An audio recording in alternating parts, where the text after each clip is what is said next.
प्रभातखबर.com, विश्वास वही, रफ्तार नहीं। समाजवादी पार्टी के पूर्व सांसद धर्मेंद्र यादव ने बदायूं में भाजपा सांसद संघमित्रा के निर्वाचन को चुनौती देने वाली याचिका वापस ले ली है। धर्मेंद्र यादव कोर्ट में इसके लिए हलफनामा दाखिल किया है, जिसमें कहा गया है कि बदली हुई राजनीतिक परिस्थितियों में इस याचिका को जारी रखने में उनकी कोई दिलचस्पी नहीं है। अब राजनीतिक हलकों में यही सवाल उठ रहा है कि आखिर ऐसा क्या हुआ कि उनकी दिलचस्पी खत्म हो गई है।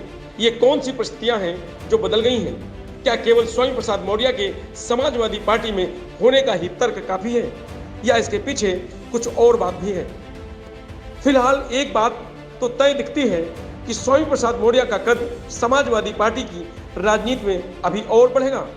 राजनीतिक जानकार मानते हैं कि बदली हुई राजनीतिक परिस्थितियों का एक आशय तो निश्चित तौर पर पूर्व मंत्री स्वामी प्रसाद मौर्य का सपा में होने से है, लेकिन बात केवल यहीं तक नहीं है। समाजवादी पार्टी पिछड़ा वर्ग की दूसरी जातियों को भी अपने पाले में लाने की तमाम कोशिश में जुटी है।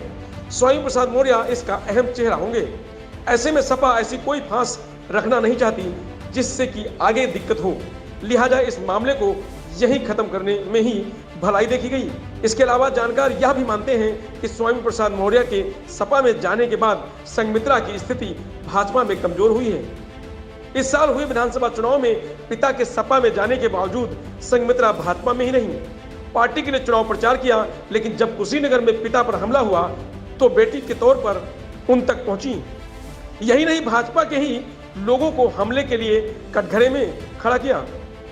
अंदर खाने चर्चा यह भी है कि भाजपा बदायूं से संघमित्रा की दावेदारी बरकरार रखने पर विचार करे, लेकिन दूसरी तरफ संघमित्रा ने पिता की तरफ से सपा जाने की बात कई बार खारिज किया और पीएम मोदी के नेतृत्व में काम करने की इच्छा जताई। बीजेपी ने जब माइक्रो डोनेशन अभियान चलाया तो प्रदेश में संघमित्रा सबसे अव्वल नेताओं में शुमार रही। ऐसे में आगे उनकी राजनीति क्या आकार लेगी, यह तो वक्त ही तय करेगा। Bureau report, Prabhat Khabar, UP. प्रभातखबर.com, विश्वास वही, रफ्तार नहीं।